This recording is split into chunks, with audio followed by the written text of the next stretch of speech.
حاجات لازم تعرفها لو قررت تروح آسيا. أول حاجة ما ينفعش تبقى بتحب تقعد في التكييف وفي الغرف المغلقة والحاجات دي، لازم تبقى شخص adventurous عشان تحب تروح آسيا، لأن آسيا كلها مغامرات. وأنا في الكلام ده مش بقصد آسيا اللي هي الحاجات اللي فوق، أنا بتكلم على آسيا تحت في الجنوب، بداية من الهند وتخش على جنوب شرق آسيا.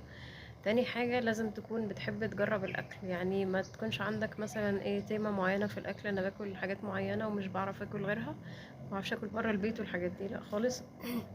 فكرة برضه انك ما بتعرفش تخش الحمام برا البيت، لو انت من الشخصيات دي بلاش تروح اسيا. الاكل حلو جدا، متنوع جدا، كل بلد في اسيا ليها اكل معين واكل مختلف، ولازم تروح تعيش التجربة لان ده جزء مهم جدا من التجربة في اسيا. تالت حاجة لازم تتجنب تسافر من شهر 6 لشهر 9، لأنه بالذات بداية من الهند برضو دخولا من جنوب شرق آسيا عندهم حاجة اسمها المونسون. المونسون ده هتكره نفسك وعيشتك وحياتك، لأنه عندهم مطرة شديدة جدا طول اليوم، يعني مطرة ما بتقفش، مش مطرة بقى خفيفة زي اللي عندنا في مصر والحاجات دي، لا لا. انت لو شفت المونسون مش هتعترف بأي أمطار تاني.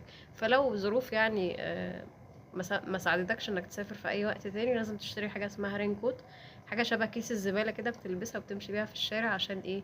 ما تتبهدلش طول اليوم.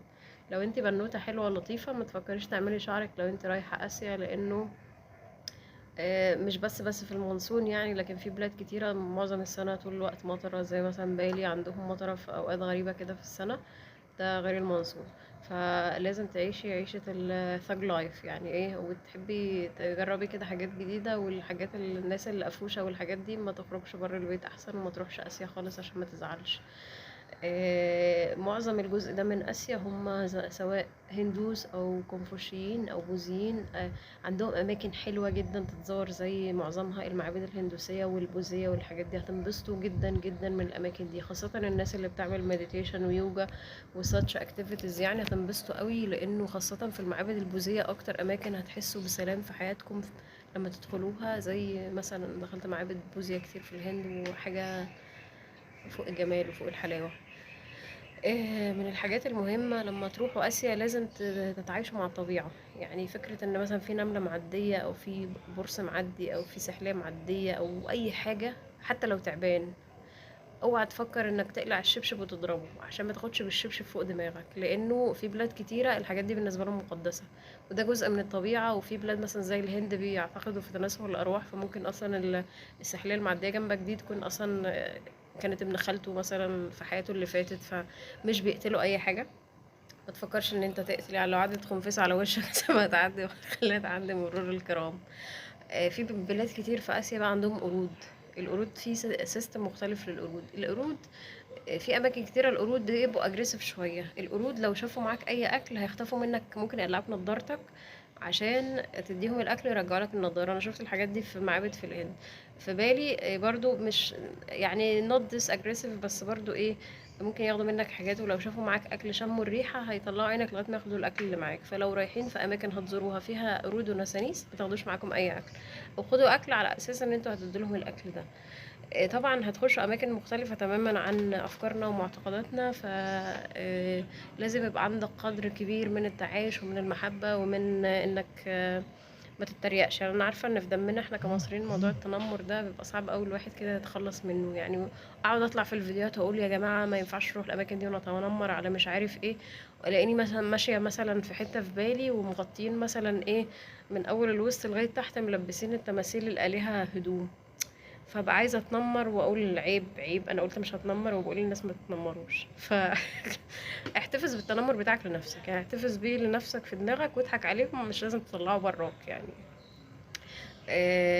الطبيعة حلوة جدا جدا جدا، يعني كل بلد من بلاد جنوب شرق آسيا ليها طبيعة وليها كده يعني ايه شخصية مختلفة، ومختلفة تماما عن البلد اللي جنبها، واكلهم مختلف تماما عن البلد اللي جنبهم وبتاع. انا ما روحتش الصين، فعشان برضو ما افتيش واقول لك الناس اللي بتروح الصين تشتكي من الاكل، انا ما روحتش الصين لسه، فما اروح الصين كده هقول لكم. بس في بلاد برضو اكلها يعني مش قد كده، اندونيسيا.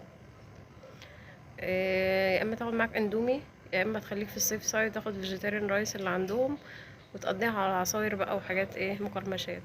الاكل معظمه طعمه غريب، هو مش وحش بس في حاجات بيحطوها في الاكل انا مش بستسيغ طعمها، زي البينات باتر اللي هي زبدة الفول السوداني، بيروح ايه مديها لك صوص على السلطات وعلى الحاجات. الطعم الاكل ما فيهوش فليفر. يعني انا رحت عملت كوكينج كلاس عشان اتعلم الاكل، البريباريشن حلوه جدا والريسيبي لطيفه قوي، بس في الاخر النتيجه طعم الاكل اللي هو انا يعني لما بروح بلد غريبه بروح اتعلم الطبخ هناك، وبشتري حاجات اصلا صوصات والاكل بتاعهم بشتريهم مروح اقعد اطبخه في البيت وكده اهو.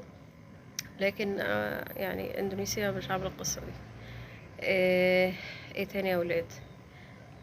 خد معاك شورتات على قد ما تقدر، شورتات شورتات شورتات. الرطوبه عندهم فشيخة، يعني الرطوبة صعبة قوي. يعني مثلا الجزء ده من اندونيسيا في بالي الرطوبة 80%.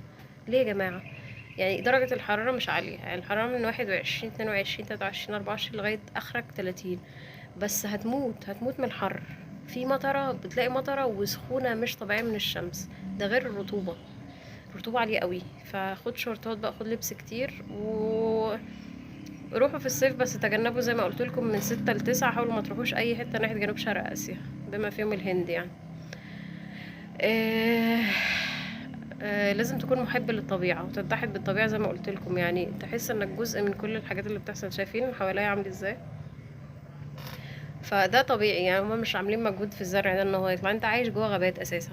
فالموضوع بيبقى ايه، انك تتحد بالطبيعة والحاجات، بس يعني تشوف حاجات معدية عادي. فكرة بقى انك واخد بقى ساعة بقى رولكس ورايح بيها، ولا لابسة شبكتك الألماظ والحاجات دي، تسيبوها في بيوتكم، ما تروحوش بالكلام ده. روح بقى حاجات يعني very casual عشان تنبسطوا في السفرية وما تتضايقوش من حاجة. آه، لازم يكون عندك روح المغامرة، عشان آسيا كلها مغامرات، مغامرات غريبة. يعني فكرة ان انت مثلا لو انت عايش في الخليج او انت قاعد في حتة ما تقدرش تستحمل الحر او البرد او المطر او الرطوبة او الحاجات دي، ما تروحش ناحية آسيا خالص. يعني روح خليك في أوروبا، روح في أوروبا هتنبسط، وتقعد تلبس 17 جاكيت فوق بعض والتلج وتضربوا بعض بالتلج، والشغل الأفلام أنور وجدي ده هتنبسطوا فيه. روحوا أوروبا، ما تقرفوناش تقرفوناش بجد. ايه تاني؟ في بلاد بتبقى جنب بعض شوية، بس مش لدرجة انك تزور بلدين. بس في ناس مثلا بتحب تعمل مثلا ماليزيا واسمها ايه واندونيسيا. ده ايام الرخص بقى الناس كانت بتعمله زمان، ايام ما الرحلة كلها ما كانتش بتكلف حاجة. لكن دلوقتي اصلا فكرة الطيران والقصص دي اصلا مبالغ طائلة بالنسبة لنا اللي قاعدين في الحتة البعيدة اللي هناك دي. فالطيران اغلى حاجة في الموضوع، بس البلاد دي رخيصة جدا. يعني مش قصة انفليشن بس عملتهم اصلا منخفضة جدا، اقل من الجنيه بكتير. يعني نعرف نتنطط عليهم في الاسعار. واسعار البلد اصلا الاكل مش غالي، كل حاجة مش غالية. اهم حاجة لازم تبقى عارفها انك تعرف تسوق سكوتر. مسافر في هانيمون، مسافر بيزنس مان، مسافر تنام في الشوارع. لازم تكون تعرف تسوق سكوتر، وتأجر سكوتر بقى وتقعد تلف بيه طول اليوم. هتدفع كلام فاضي وهتوفر فلوس كتيرة جدا، لأن البلاد اللي زي دي التاكسيات بتبقى غالية جدا، فهينفخوك في التاكسيات. فتعرف بتسوق سكوتر، روح خد سكوتر وامشي انبسط جدا فيه، وهتقضي يوم لطيف جدا ومش هتدفع كتير. دي أهم نصايح أظن ممكن أنصحها لكم لو ناويين تروحوا آسيا. ورحلة سعيدة يا ولاد.